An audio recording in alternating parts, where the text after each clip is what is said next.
Welcome, my friend. I'm so glad you've joined me tonight. Take a moment to get comfortable, breathe deeply, and let the noise of the day fade away. This time is just for you, a gentle escape into the past, where stories unfold slowly, guiding you toward calm and rest. Before we begin, I'd love to invite you to stay connected with this journey. If you enjoy drifting into history with me, consider subscribing to the channel and leaving a little tap on the like button. It helps bring these stories to more people who, just like you, are searching for something soothing and meaningful before sleep. Tonight, you'll wander into the ancient heart of China, to a time when power was a forbidden dream for women, and yet, one woman dared to rewrite that rule. You're about to walk beside Wu Zetian, the concubine who rose beyond every limit, who turned whispers into commands, and who, against every expectation, became the only female emperor in Chinese history. And before we drift deeper, tell me, what time is it where you're listening from tonight? I would love to read the comments. You find yourself in the stillness of the early Tang Dynasty, the 7th century. The empire is vast, a world of incense smoke, lacquered halls, and echoing drums. The air carries the scent of sandalwood and politics. Somewhere, beyond the jade gates of Luoyang, a child has just been born. Her name is Wu Zhao, though the world will one day call her Wu Zetian. You imagine her childhood not in luxury, but in refinement. Her family isn't royal, yet they are comfortable. Her father, Wu Shihua, a merchant turned general, and her mother, Lady Yang, a woman of education and grace. They raised their daughter differently. While most girls learn to weave silk and serve tea, you, standing in that ancient courtyard, watching, see Wu Zhao learning to read, to write, to understand poetry and politics. Her mother believes intelligence is beauty. Her father believes ambition can be destiny. The young Wu doesn't dream of marriage or embroidery. She dreams of influence. When her father discusses state matters, she listens. When poets recite verses at banquets, she remembers every line. There's something sharp in her eyes, a quiet awareness that someday this knowledge will matter. Years pass, and the empire grows restless. Emperor Taizong, a warrior ruler known for both wisdom and temper, seeks new attendants for his palace. Wu Zhao is chosen. She is only 14 when she steps inside the forbidden city, her hair coiled like black silk, her robes whispering with each movement. You can almost hear the shuffle of her shoes on the polished floors, her breath steady as she enters a world of power, secrets, and danger. Inside, the palace is a living labyrinth. Gold screens divide whispers from promises, and each smile hides a motive. As a concubine, Wu Zhao's rank is low, merely a number among hundreds. But you can feel the shift from the very beginning. She doesn't behave like the others. When others bow, she observes. When they gossip, she listens. She knows the emperor watches everything, and so she ensures he notices her. Unlike the flirtations that fill most nights, Wu Zhao's power lies in intelligence. She discusses poetry with Taizong, challenges him with philosophy, even corrects his calligraphy once, softly yet confidently. The emperor, surprised, doesn't punish her. He laughs instead, and that laughter, that one moment, changes her path. But beneath the surface, you sense something else. The palace walls hum with rivalry. Concubines poison each other's tea. Eunuchs trade secrets for favor, and every glance could mean betrayal. You, walking these marble corridors in your imagination, feel the chill of ambition pressing close. Wu Zhao learns to play this silent game. She doesn't rush, doesn't reveal, only waits. And in her waiting, she grows, more perceptive, more dangerous. She learns that survival here is not about beauty, but about timing. When Emperor Taizong falls ill, the court turns uncertain. His son, Li Ji, known as Prince Gaozong, begins to rise in power. You might not notice their connection at first. A glance here, a shared smile there. But Wu Zhao sees something in him: gentleness, compassion, and perhaps weakness. She plants a seed of loyalty, of affection in his heart. When the emperor dies, the court demands that all his concubines without children be sent to a convent. It's the tradition, a quiet death in silk robes. Wu Zhao is among them, shaved-headed, dressed in gray, the echo of her past fading behind wooden doors. But if you listen closely, you'll hear that she doesn't surrender. Years later, when Gaozong becomes emperor, he visits the temple. He sees Wu Zhao again, no longer a servant, no longer a child. Her eyes hold memory and something more: calculation, yes, but also destiny.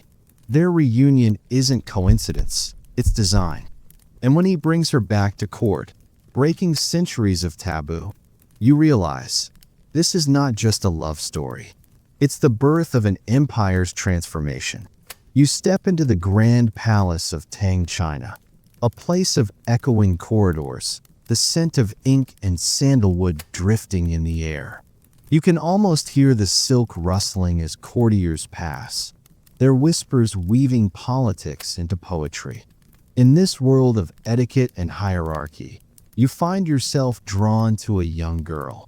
Clever eyes, calm expression, and the poise of someone born to read between silences. She is Wu Zhao, barely 14, chosen to serve the Emperor Taizong, the Son of Heaven. To most, she is just another concubine among hundreds. But if you look closer, you can see something different, a stillness that feels like the pause before a storm. Taizong's palace is both a marvel and a maze. Every courtyard gleams with carved stone dragons. Every gesture must follow 1,000 unspoken rules. As a concubine, you would rise before dawn, bathe, dress in silk robes, comb your hair with the precision of ritual, and wait to be summoned. Yet Wu Zhao doesn't just wait. She watches. She listens. You can picture her standing beside the emperor's study, observing how he governs, the way he questions his ministers, reads military reports, and decides the fate of provinces. Taizong, though stern, begins to notice her intelligence. She's not merely beautiful, she is curious. When she speaks, it's with thought, precise, respectful, but never shallow. He allows her to handle documents, to read poetry with him, and soon, she learns the language of power itself. Outside, the empire stretches from the deserts of the west to the rivers of the south, alive with trade and ideas. Inside, the palace is a theater of survival. A misplaced word could ruin a life. Yet Wu Zhao navigates it like a dancer through blades, graceful, calculating, unafraid. You can imagine her in the candlelight one night, copying Buddhist sutras by hand, her brush steady, her thoughts distant. Was she already planning her rise? Or was she simply doing what she always did, learning, quietly preparing for the moment history would open its door? Because one thing becomes clear: every era has its watchers, those who wait not for luck, but for timing. Wu Zhao was such a person. She would later say that the world underestimated her not because she was weak, but because it could not imagine her strength.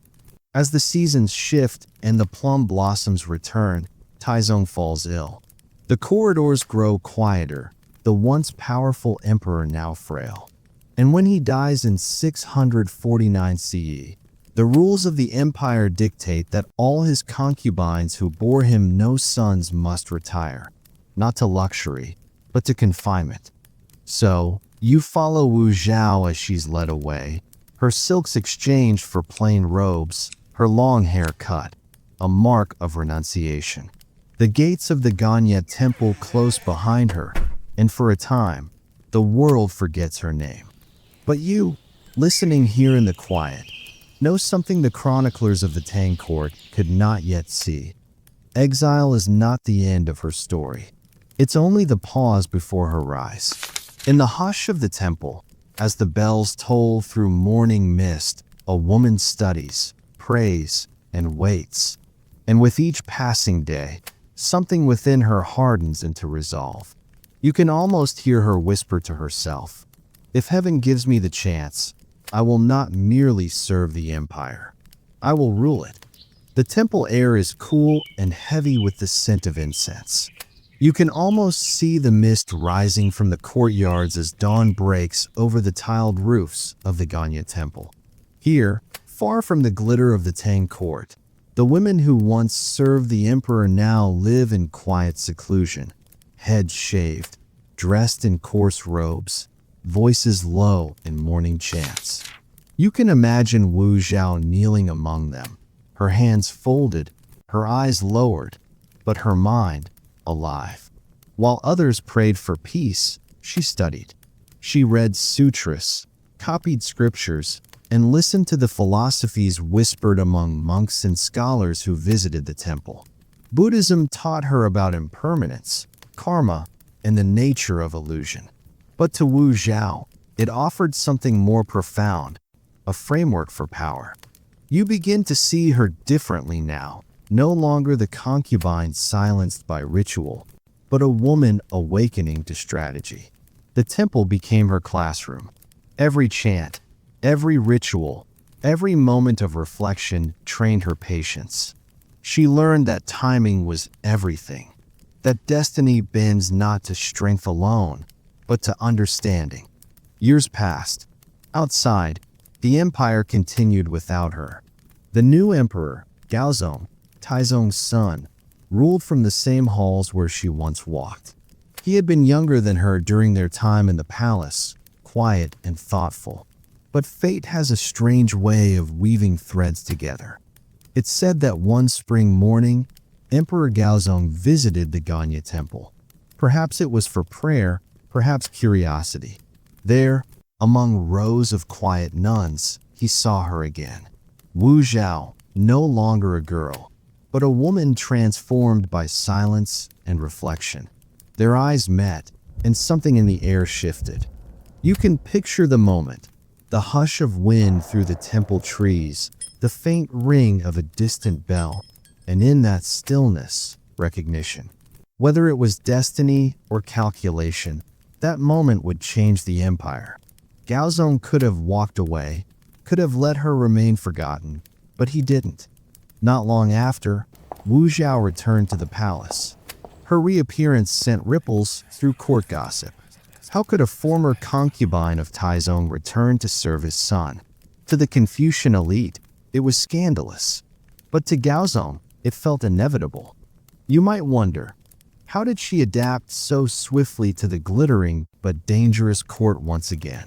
Imagine her walking through the same corridors where she once served as a girl, now wiser, more composed, more deliberate. She knew the rhythms of power, the way ministers argued, the way alliances formed in shadows. As Consort Wu, she was careful. She spoke with grace, deferred where needed, but always made herself indispensable. Gaozong relied on her not only for comfort, but for counsel. Slowly, she built a network, eunuchs loyal to her, scholars who admired her intellect, attendants who carried her words like whispers through the palace. And then came the children. Each birth strengthened her influence, weaving her bloodline into the heart of the Tang Dynasty. Gaozong, increasingly unwell and indecisive, leaned on her more and more. Yet power never comes without enemies. The Empress Wang and Consort Xiao, both high-ranking, both ambitious, saw her as a threat. The palace became a quiet battlefield of glances, rumors, and ritual humiliation. But unlike her rivals, Wu Zhao had learned something in the temple years, the art of patience. You can almost feel the tension rising, a chessboard forming beneath silken sleeves.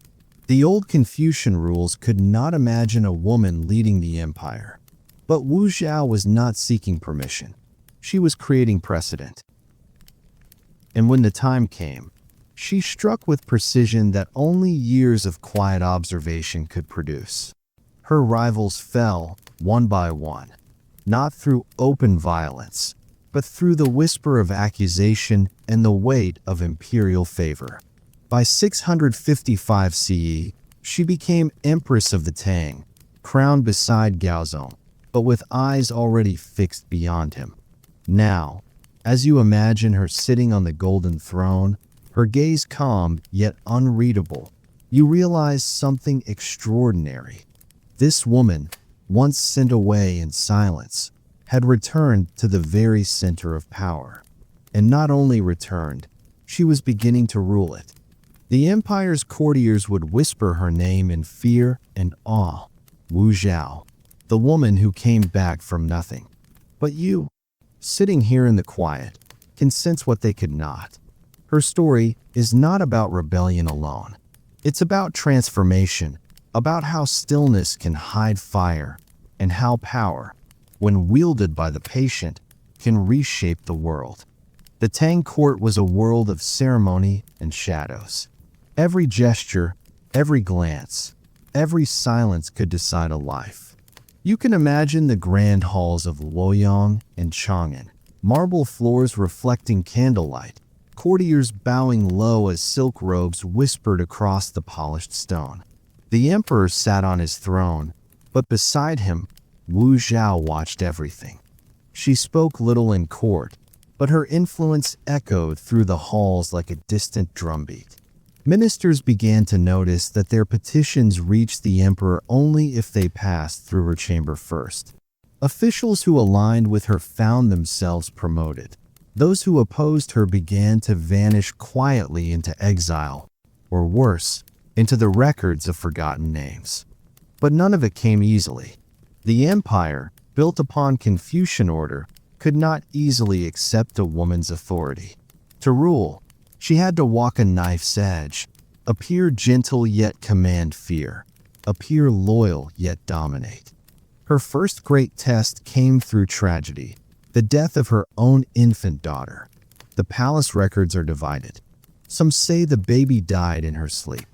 Others, in the whispers of her enemies, claimed Wu Zhao used the child's death to frame her rival, Empress Wang. No historian can say what truly happened. But what is certain is this: Wu Zhao understood the weight of narrative. When grief filled the palace, suspicion followed. And when that suspicion turned toward Empress Wang, Wu Zhao's path to power opened. Within months, Empress Wang and consort Xiao were accused, stripped of titles, and executed. It was brutal, yes, but it was also the moment the empire's hierarchy bent in a way it never had before. Now, Wu Zhao was empress, not just by marriage, but by dominance. You might expect her to stop there, content with luxury and titles. But power had become her instrument of transformation. Gaozong's health was fading. Headaches and dizziness kept him from governance. In those long council meetings, it was Wu who read the reports, issued decrees, and handled the ministers. The court scribes began to record her presence in ways that blurred boundaries. The emperor consulted with the empress, became the emperor and empress decided. Before long, it was simply Her Majesty decreed. You can feel the subtle revolution in those words. Not a shout, not a rebellion, a quiet rewriting of what authority could mean. Under her influence, the empire began to run with an efficiency it hadn't known in years. Corrupt officials were dismissed, new scholars, many from humble backgrounds, were promoted through the imperial examinations. She expanded the bureaucracy, rewarded merit, and even opened paths for common-born men to serve in government. A radical act in a world defined by noble birth. But with order came fear. Wu's network of loyal officials grew, yet so did her secret police, a silent web that watched for betrayal. Dissent was often punished by disappearance. The very ministers who once mocked her now trembled before her seal. Still, there was brilliance in her governance. Roads were repaired, taxes stabilized, and the empire's treasury swelled. Buddhism flourished under her patronage. Monasteries expanded, temples rose, and new sutras were copied by her command.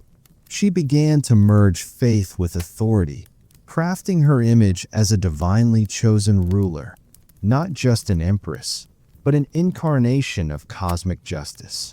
Imagine her walking through a temple courtyard, gold lights spilling through smoke, monks bowing low, her presence framed by incense and wind. In those moments, she wasn't merely ruling a kingdom, she was redefining what a ruler could be. And yet, even brilliance draws its shadows. Scholars who clung to the old Confucian ideals began to mutter against her. "A woman cannot govern," they said. "Heaven will not allow it." But heaven seemed silent, and the empire still prospered. By the late 660s, Gaozong had become little more than a ceremonial figure. Courtiers began to refer to Wu as the second emperor. The empire had not seen such power in a woman's hands before, nor would it again for centuries. But you, listening now, can sense the paradox taking shape. The same intelligence and will that brought her to the peak of power also built the forces that would one day rise against her. For every scholar she promoted, another feared her ambition. For every reform she made, another faction whispered her name with unease. Yet through it all, she stood firm, calm, deliberate, unstoppable.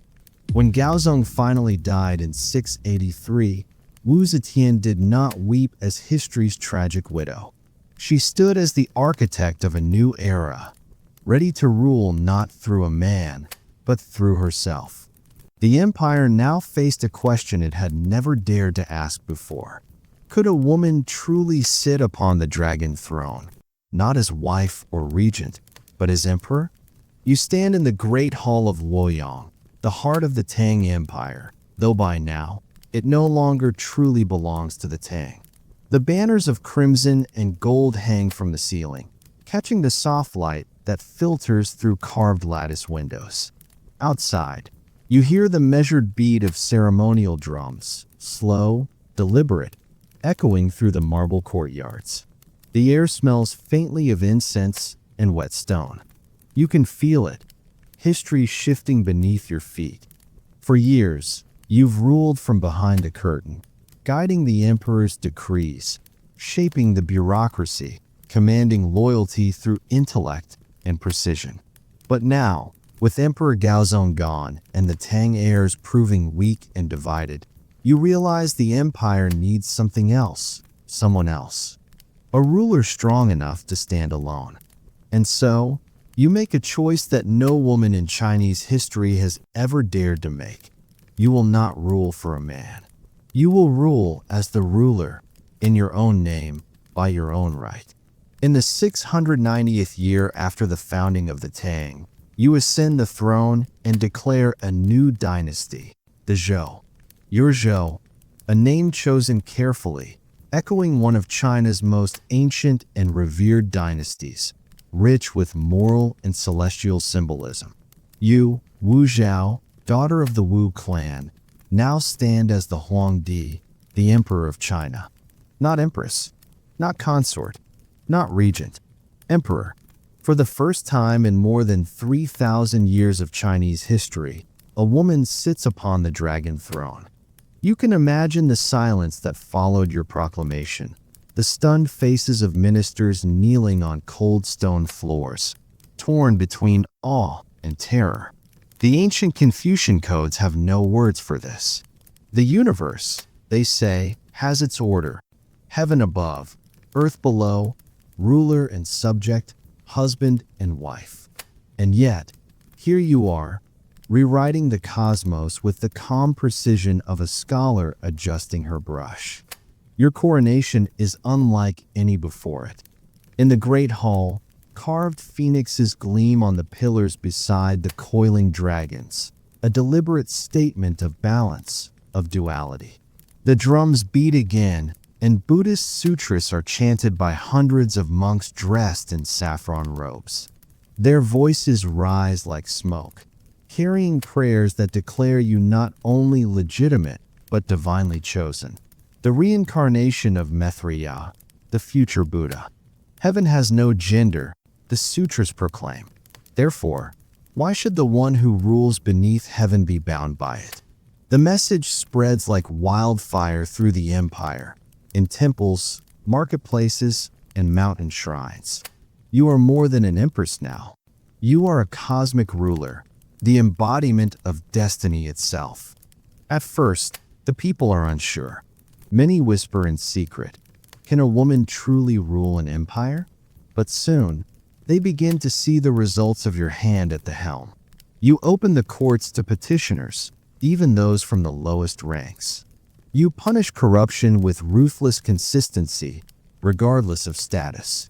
You expand the civil service examinations, ensuring that scholars of talent, not just noble birth, can rise through merit. Every reform you enact tightens the machinery of government and loosens the grip of aristocratic families. The empire hums with quiet efficiency. Under your rule, Luoyang transforms into a jewel of civilization, broad avenues, thriving markets, schools, temples, and gardens. The Silk Road pulses once again with trade, connecting your capital to Persia, Byzantium, and India. Poets begin to speak of a new dawn, a time when art, religion, and governance move together like the rhythm of a single song. And yet, you are not content with beauty alone. You use ideology, Buddhism in particular, as both armor and sword. Temples rise in your honor, grand and serene, their walls painted with celestial scenes where a ruler in golden robes radiates light like a living deity.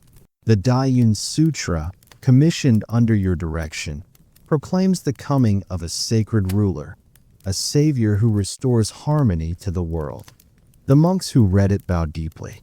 They know exactly who the sutra describes. But ruling alone has its shadows.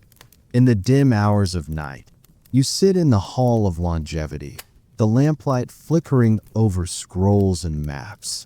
The sound of dripping water echoes through the stone corridors. Outside, the wind moans against the eaves.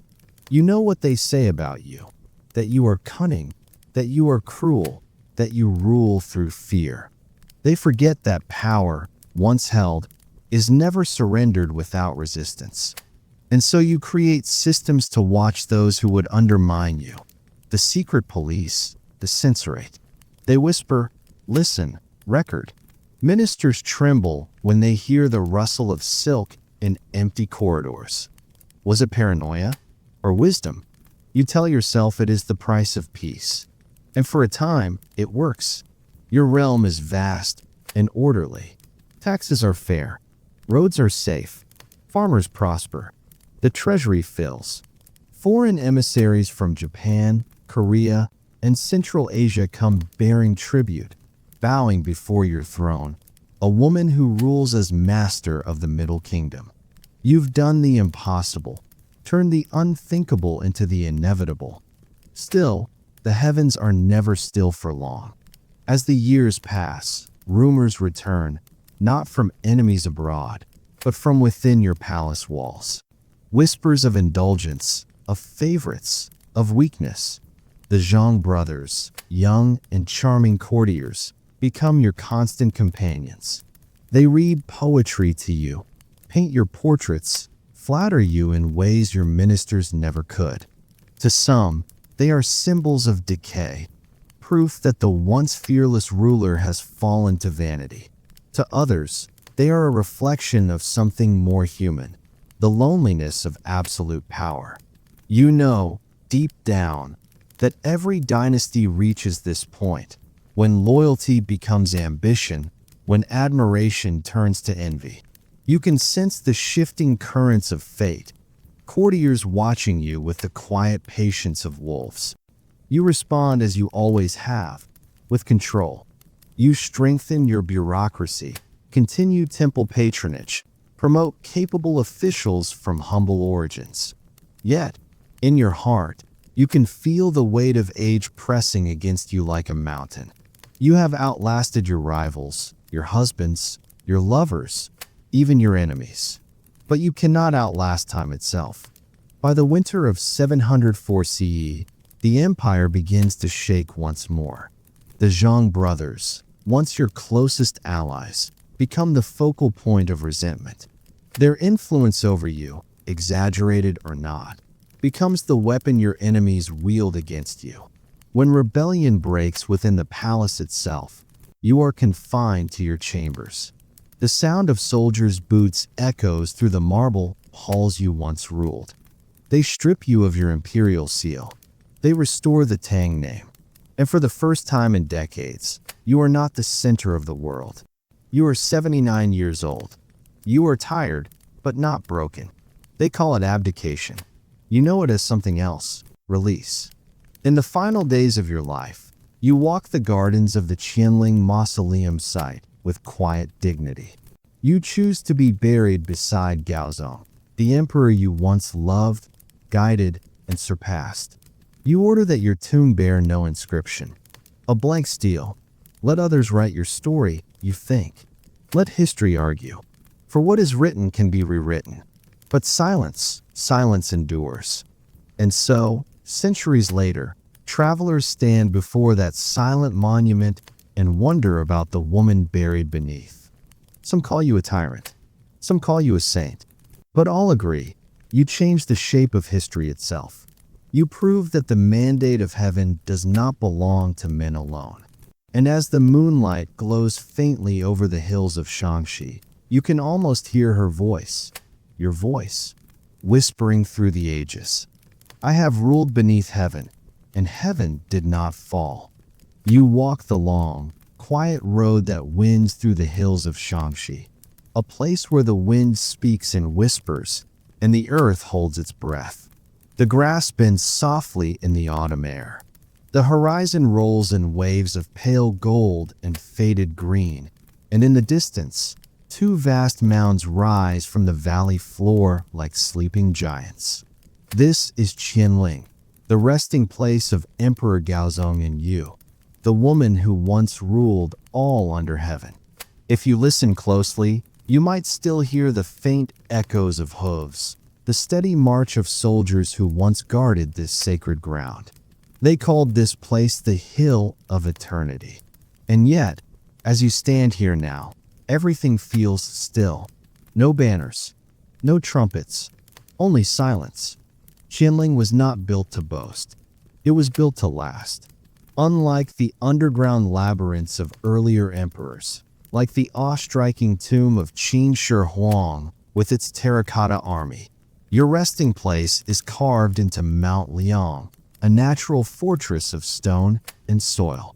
The mountain itself became your mausoleum, its slopes sealing your memory like a heartbeat hidden beneath layers of earth. The approach to the tomb was once lined with spirit-way statues, guardians carved from limestone and granite.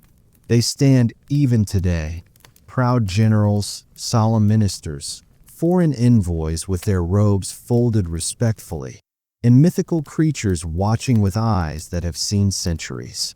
Each figure tells a story, but none speak aloud. Their silence is your legacy. Somewhere among them stands a monument unlike any other, the blank stele. It's a massive stone slab, over 6 meters high, weighing thousands of pounds. But unlike every other royal stele in China, all carved with long inscriptions praising the ruler's virtue and deeds, yours bears no words. Not a single character. People have argued for centuries about why. Some say you were so powerful, no words could contain your story. Others say your descendants feared that writing your name would stir resentment or divine wrath. But perhaps the truth is simpler. Perhaps you understood that silence can outlive speech. For ink fades, but mystery endures. You might imagine what lies inside the tomb. It remains sealed to this day, untouched by archaeologists. One of the few imperial mausoleums in China never excavated. Experts say it's not for lack of curiosity. It's respect. They know that inside Qianling rest two emperors, Gaozong and Yu, side by side, united in eternity. They know that tomb robbers tried and failed for over 1,000 years to breach the mountain. The tunnels collapsed, the traps triggered, the treasure remained hidden. But more than that, there is something sacred about the unknown. Beneath those layers of soil lie chambers lined with murals, scenes of court life, celestial processions, maybe even a portrait of you painted in colors that once glowed like dawn. In those walls might rest scrolls, jewelry, lacquer boxes, and jade seals, objects that once held your touch. And yet, perhaps the greatest treasure is not gold or silk, but the quiet dignity of being left undisturbed. Even after 13 centuries, Qianling stands whole. The mountain still guards you. As centuries passed, travelers, poets, and scholars came to your resting place. They would stand before the blank stele, tracing its surface with trembling fingers, whispering their own interpretations. Some would murmur prayers. Others would sigh, unable to decide whether to pity or admire you. In the Song Dynasty, scholars criticized you fiercely, calling you usurper, seductress, tyrant. They saw your reign through the narrow eyes of Confucian virtue, unable to accept that a woman could wield the mandate of heaven without breaking it. But over time, the harshness softened. By the Ming and Qing eras, some historians began to see your rule differently, not as a scandal, but as a miracle. They recognized that under your governance, the state became more organized, meritocracy expanded, and commoners found voices in courts that once ignored them. Even if they never said it aloud, they knew China had prospered under you. In the quiet corners of museums today, your story lives again. In Xi'an's museums, fragments of stone reliefs show elegant courtiers and processions. Women in flowing robes, their hair pinned high with jade ornaments. In the Hunan Provincial Museum, bronze mirrors engraved with phoenix motifs are said to reflect the fashion of your court. And in the Liaoning Museum, an ancient scroll still bears poems written by the women scholars and artists who thrived under your reign. Their verses filled with confidence, wit, and longing. They were your daughters in spirit, living proof that your rule expanded what womanhood could mean. You walk now, in imagination, through one of your surviving temples, Longmen Grottos, carved into cliffs above the Yi River near Luoyang. The morning light spills across the limestone walls, illuminating hundreds of statues of Buddhas and Bodhisattvas. The air smells of wet moss and old incense. Somewhere, a monk's bell echoes, soft and low. Here, among these carvings, your presence lingers. In the largest grotto, the Fengxian Temple, stands the Vairocana Buddha, towering and serene. Historians believe that this colossal figure, carved under your patronage, bears your likeness. The same poised face, the same slight, knowing smile. They call it Wu Zetian's Buddha. Look closely, and you might see yourself not as ruler or reformer, but as something quieter, a human who sought meaning beyond power. The artisans who carved these cliffs did not create gods from stone. They created symbols of eternity. And perhaps that's what you wanted most, to leave behind not fear, but permanence. Time has its way of reshaping everything, even memory. Modern scholars, historians, and feminists have returned to your story with new eyes. They sift through chronicles written by men who despised powerful women, reading between the lines for truth. They find that many accusations against you, the supposed murders, the rumors of cruelty, come from officials who served your rivals. They see your actions not as tyranny, but strategy. They see your ambition not as vanity, but survival in a world that gave women only one choice: obedience or oblivion. And in their essays, documentaries, and lectures, they speak your name with a tone of reluctant awe. You are no longer just the woman who became emperor. You are the mirror of human potential, brilliant, flawed, unstoppable. The archaeologists who study Qianling today walk carefully over the grass, their tools in hand, their voices hushed. They take soil samples, scan with radar, measure topography, all without breaking the tomb's seal. They know that the moment the chambers are opened, something ancient will vanish, the perfect mystery of an untouched empire. So they wait, and as they wait, nature continues its quiet work, the mountain breathing, the moss growing, the wind singing through the pines. You rest beneath it all, in silence that hums like a low, eternal note. Sometimes, when the sun sets and the last light fades over Qianling, the hill glows faintly gold, and the statues cast long shadows that stretch toward the horizon. It's easy, in that light, to imagine that you are still there, watching, listening, smiling faintly at how the world still argues about you. Were you hero or villain? Saint or sinner? Perhaps you were something rarer, simply human, yet larger than the world could hold. You proved that destiny could be rewritten, that fate could bend, that the story told about you was not the only one that mattered. And so, even in death, your silence speaks. Power fades, empires crumble, but the memory of what once defied the impossible, that endures forever. The camera drifts upward, a slow aerial of the hills, the evening mist rolling through the valley, the blank steel standing quietly beneath the fading sun. The world sleeps, and so do you. Yet somewhere, deep within that mountain, the echoes of your life, your laughter, your commands, your prayers, still ripple faintly in the dark, like a heartbeat that never stopped. You pause before one of the tall red pillars, tracing your eyes along the carved dragons that seem almost alive in the glow of torchlight. The sound of distant silk rustling, the whisper of courtiers bowing, the faint notes of a zither, all of it folds into one living memory of her world. Because here's the truth that makes this story almost unbelievable. Wu Zetian didn't just rise to power. She rewrote what power even meant.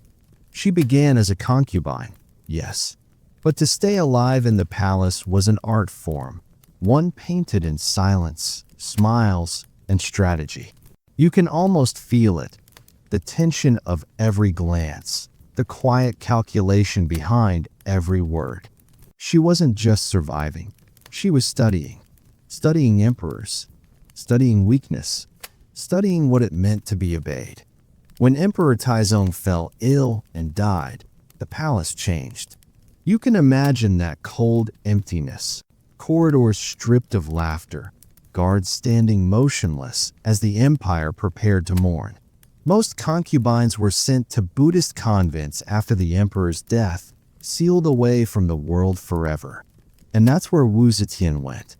But you, standing in that dim temple, the smell of incense heavy in the air, might notice something different about her. Where others chanted softly, eyes lowered in acceptance, she stared through the smoke with quiet fire. You can almost hear her thoughts. If fate has written me away, I'll learn to rewrite fate. Years pass like wind in the pines. Emperor Gaozong now sits on the throne, younger, softer, often in the shadow of his late father. And one day, he visits that same temple. You picture him stepping inside, his robes brushing against the stone floor, attendants trailing behind. Then, through the haze of incense, he sees her. She has changed. Not older, not forgotten, but sharpened, refined. Her silence had not broken her, it had distilled her. Gaozong's gaze lingers longer than decorum allows. And in that moment, the old world shifts slightly, almost imperceptibly. He brings her back to court. From that day forward, the palace is never the same again. You walk through the corridors again, seeing it unfold as though you've lived it yourself. Whispered rumors, jealous glances, alliances that crumble like dust. Wu Zetian knows the court is a chessboard, and she has finally become a player, not a piece. When Gaozong's favorite empress tries to block her ascent, Wu Zetian plays a game of patience. She watches, she waits, and then the tragedy of her infant daughter strikes. History is cruelly unclear about what truly happened, and perhaps that's the point. Some say the baby died naturally. Others whisper Wu Zetian herself ended the child's life to frame the empress. You're left standing between those stories, feeling that strange mix of horror and awe, because whichever version is true, she used grief as a weapon. The empress is accused, stripped of title, and cast aside. Wu Zetian takes her place beside the emperor, not as a shadow, but as an equal flame. By now, you might feel it, that quiet moment of realization. This wasn't ambition alone. It was mastery of human nature. She didn't win through armies or revolts. She won through understanding what moved people, what terrified them, and what made them follow. You walk through her private chambers now. The faint scent of peonies lingers in the air. There's silk everywhere, but beneath the softness, you sense steel. Emperor Gaozong grows weaker over time, his health failing. Wu Zetian steps in, first as a caretaker, then as a regent, and finally as the true voice of the empire. Every decree now carries her signature touch, measured, elegant, decisive. And here's where it becomes fascinating. Rather than rule by fear alone, she invests in the examination system, promotes scholars, encourages literature, and elevates capable people from humble backgrounds. For once in Chinese history, you, a commoner with talent, could imagine your name being written in the records of the Tang court. That's the paradox of Wu Zetian, ruthless yet visionary, feared yet admired. The night grows deeper around you. You hear the faint rhythm of drums echoing from Chang'an, the capital's heartbeat. And in the hall of eternal radiance, she sits beneath a golden canopy. Her eyes, once the eyes of a concubine, now command half the world. You imagine approaching her throne, that long walk between golden pillars, every step echoing in silence. You bow, and when you look up, she's already watching you. Not with anger, not with arrogance, but with the cool, assessing calm of someone who already knows what you're thinking. This is the moment you understand. Wu Zetian didn't seize power from men. She mastered the entire structure that kept them powerful. She used the same system, turned it inside out, and made it obey her. And yet, even for her, there was no such thing as lasting peace. As Gaozong's illness worsened, whispers began again. Ministers uneasy, princes afraid, nobles plotting. But she didn't flinch. She strengthened her secret police, eliminated rivals quietly, and surrounded herself with loyalty that was both fierce and absolute. By the time the emperor died, the path was clear. She declared herself Empress Dowager and ruled in the name of her sons, until one day, she no longer needed intermediaries.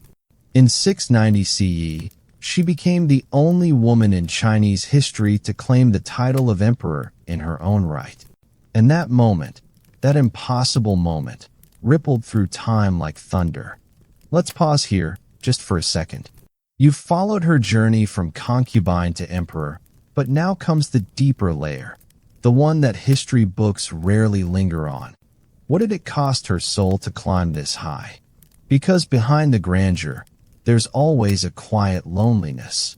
You can almost feel it. Nights where power was a crown of iron pressing against her temples. The price of her empire wasn't gold, it was peace.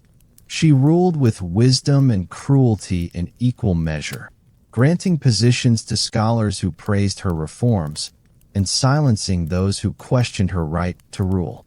The Wu Zetian who had once studied people now had to outthink everyone, every day, without rest. You stand before the imperial seal, the dragon emblem gleaming under the lantern light. The hall feels different now, not just grand, but alive with the pulse of a new era. You can almost sense it in the air, history holding its breath. Because this, right here, is something the world had never seen before, a woman seated upon the dragon throne. Wu Zetian does not rule as a placeholder, nor as a queen beside her king. She rules as Emperor of China, founder of her own dynasty, the Zhou. The words sound almost unreal as you whisper them to yourself. Zhou under Empress Wu. Outside the palace, banners ripple in the autumn wind. Officials bow low, some in reverence, others in silent resentment.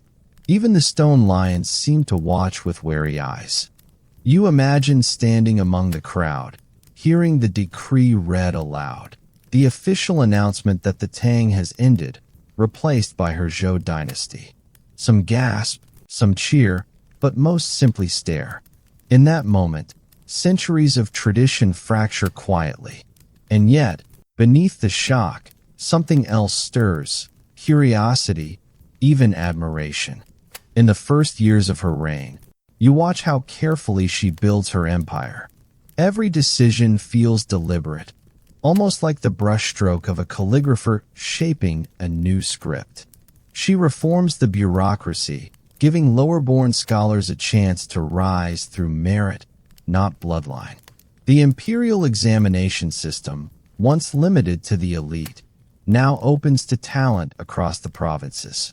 For the first time, you can picture young men from small villages polishing their inkstones, whispering prayers before dawn, believing that intelligence alone might bring them to the capital. And when those scholars arrive, it's her court that greets them. Wu Zetian surrounds herself with advisors known for brilliance, not family connections. Her reign hums with energy, poets, astrologers, monks, and ministers all competing to impress the mind of the emperor who happens to be a woman. You can feel it, the thrill of possibility. But beneath it all, there's an undercurrent, a quiet fear. For while she rewards loyalty, she does not forgive betrayal. Her secret police, the Luan Tai, move through the empire like shadows, listening, recording, erasing threats before they grow teeth. It's a delicate balance, light and dark, order and dread. One evening, you find yourself in her private study. The air is thick with sandalwood. Scrolls cover the table, ink still drying on imperial decrees. Wu Zetian sits beneath a golden lamp, her hand steady as she writes. Her characters strong, elegant, uncompromising. Across from her lies a freshly composed edict naming a new governor, a man who once studied under a local teacher you might have known. You realize something quietly revolutionary. She sees governance as art. The empire, to her, is a living manuscript, one that can be edited, restructured, rewritten if it means survival. And in that realization, you feel a spark, an aha moment that flickers like flame. This isn't tyranny born of insecurity. It's leadership born of obsession. She isn't trying to prove she can rule like a man. She's proving that power itself can be remade. Outside the capital, her influence spreads like dawn light. Monasteries rise across the land, not just for faith, but as symbols of her authority. You walk through one such temple, the Dayun Temple, commissioned by her own decree.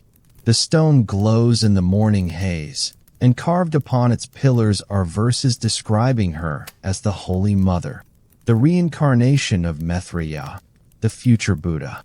It's brilliant, you realize. Not arrogance, strategy.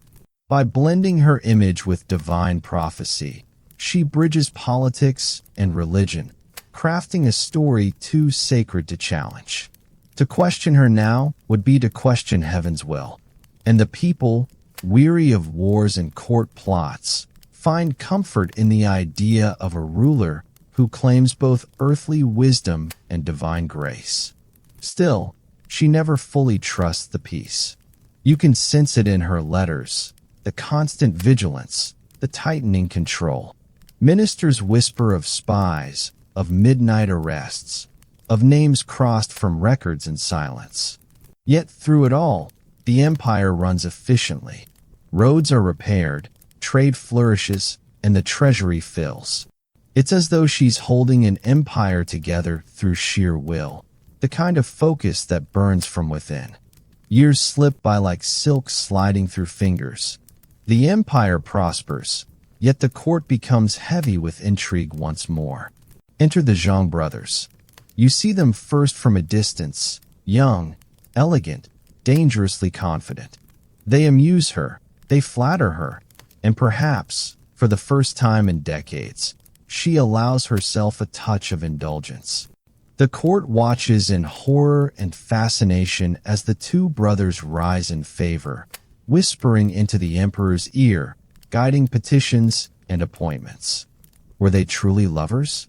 Or pawns in a deeper game? History gives no certain answer. But what you can feel is the shift, the way whispers begin to sound like prophecy again. For every ruler, there comes a point when fear no longer protects, it corrodes. You stand at the edge of her twilight years. Wu Zetian is older now. The throne room that once blazed with brilliance feels colder, quieter. The officials who bow before her do so with more caution than awe. And yet, when she speaks, the room still stills. Her voice remains low, even, composed. The voice of someone who knows her power is both eternal and fleeting. Outside, rebellion brews. Tang loyalists gather. Her own officials begin to waver, and the walls of the palace seem to hum with approaching change. But even now, she refuses to yield easily. You picture her sitting upright, robes of deep crimson pooling around her, face pale yet calm, as if watching the end of a play she had already foreseen. She abdicates only when surrounded, not from weakness, but precision. She knows the cycle of dynasties must continue, and she will not allow her name to be destroyed in chaos. She steps down, and the Tang is restored. Now imagine walking through the Qianling Mausoleum, her final resting place. The path winds through quiet hills, guarded by statues of warriors and horses, all carved in her era's style, poised, powerful, yet serene. There is one remarkable thing you notice. The steel that should bear her achievements is blank. A slab of smooth stone, deliberately left without inscription. It's haunting, isn't it? The woman who rewrote history leaves her own story unwritten. You pause before it, feeling the wind brush against your skin, carrying faint echoes of the empire she built. And you realize, perhaps she wanted it that way, because no inscription could ever contain what she truly was. Both savior and usurper, visionary and tyrant, divine and human. As night settles, you glance back toward the horizon where the capital once shone. The faint hum of temple bells drifts through the mist, and for a brief moment, it feels like she's still there. Eyes sharp, heart steady, mind reaching across centuries. You understand now, Wu Zetian's story was never about rebellion against men. It was about the audacity to redefine what power itself meant. Her dynasty may have faded, her statues may have crumbled, but the echo of her will still ripples through time, in every woman who dares to lead, in every soul that refuses to be confined by expectation. And as you breathe in the stillness, you can almost hear her whisper. The empire changes, but the spirit endures. You're still standing there, before the blank stone. The moonlight catches the surface, smooth and untouched, a silence carved in eternity. No name, no title, no glory, just stillness. It feels strange, doesn't it? After all the power she wielded, after rewriting centuries of history, the one monument meant to preserve her memory says nothing. And yet, that's exactly why it speaks louder than any words could. Because this isn't an absence. It's a statement. Wu Zetian knew that history would never agree on who she was, saint or monster, savior or usurper. So she left the truth unwritten, letting time itself decide what she would become. You run your fingers along the cold surface, and for a moment, it feels alive. As if beneath that silence lies a pulse, faint, steady, waiting. That's when it hits you, your first aha moment. Even in death, she controlled her story. When you step back from the mausoleum, the air hums with mystery.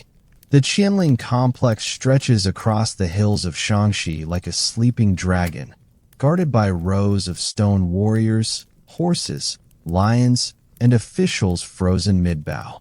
They stand silently under centuries of dust, but their faces still hold the dignity of an age that refused to fade.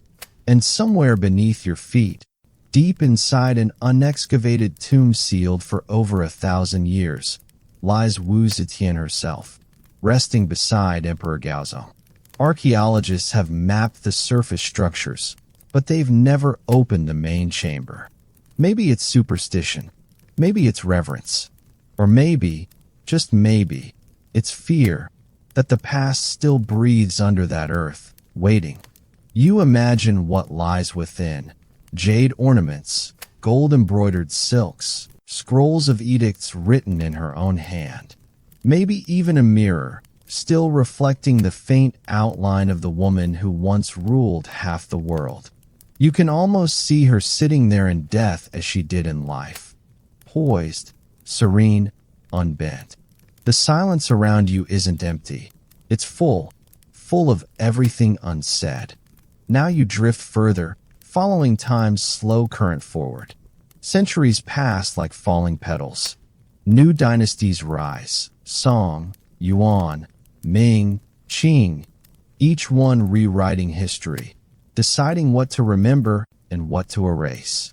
And in those scrolls, Wu Zetian's name becomes a mirror for the writers themselves. The Confucian historians of the Song dynasty call her wicked, unnatural, a disruption to heaven's order.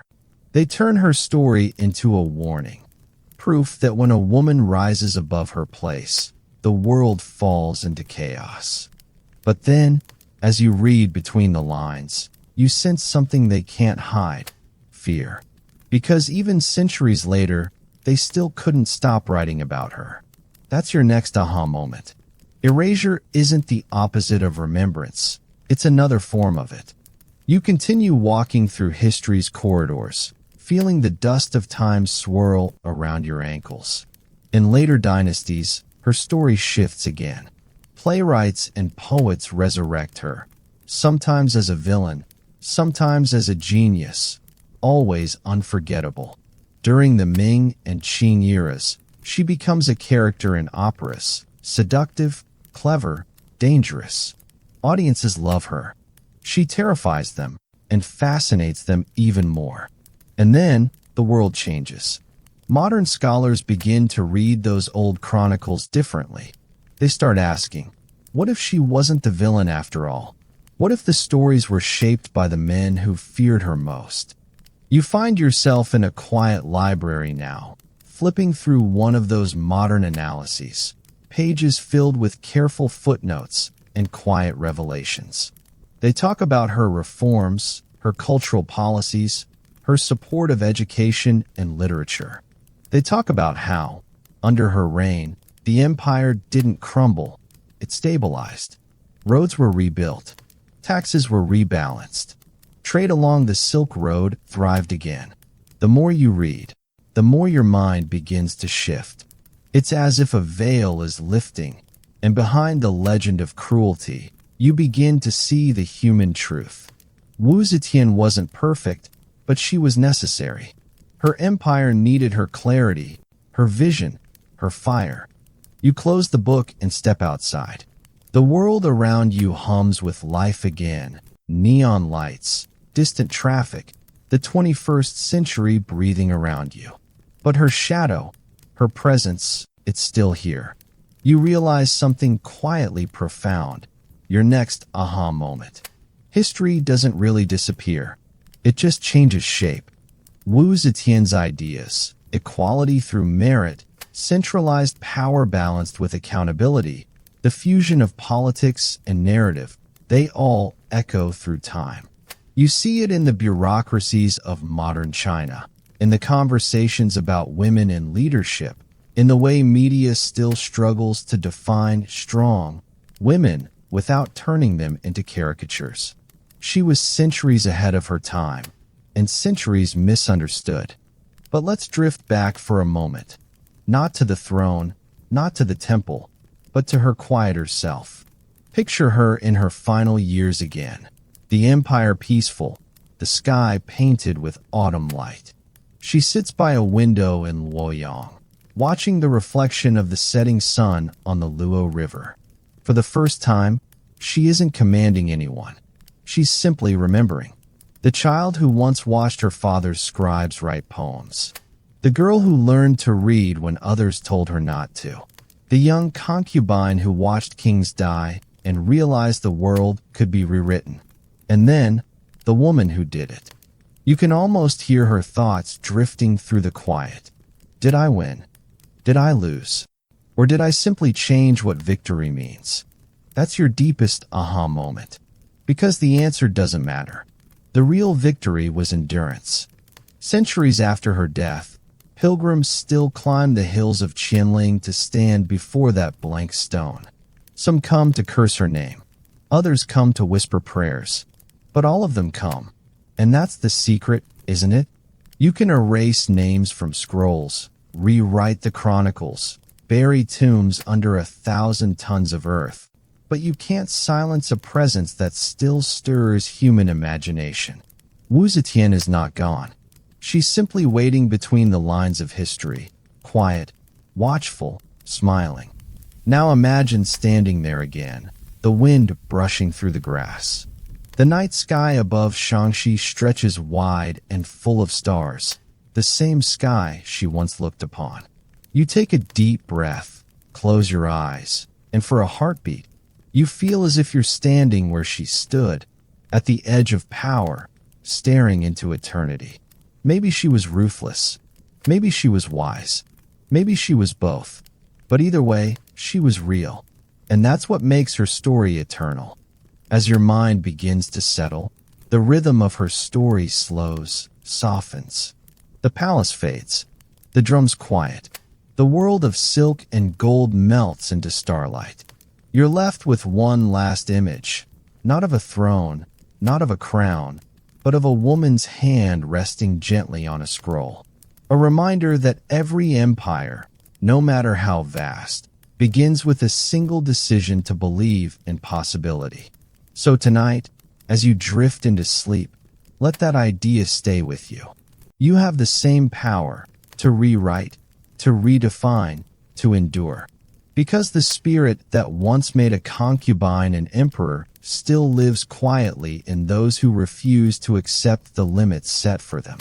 And maybe, just maybe, that's the real secret Wu Zetian left behind. Her tomb may be sealed. Her steel may be blank. But her story, her echo, still moves through the world like wine through ancient halls. And tonight, as your eyes grow heavy, you can feel it too. A whisper from the past, soft and certain. Everything fades. But memory endures. The night around you deepens, so still, you can almost hear the weight of centuries shifting. The lamps flicker inside the grand halls, their light catching the gold threads on faded banners. The empire sleeps, but somewhere within the heart of Luoyang, The woman who once ruled as emperor still sits awake. You can picture her, older now, her hair streaked with silver, but her posture unbroken.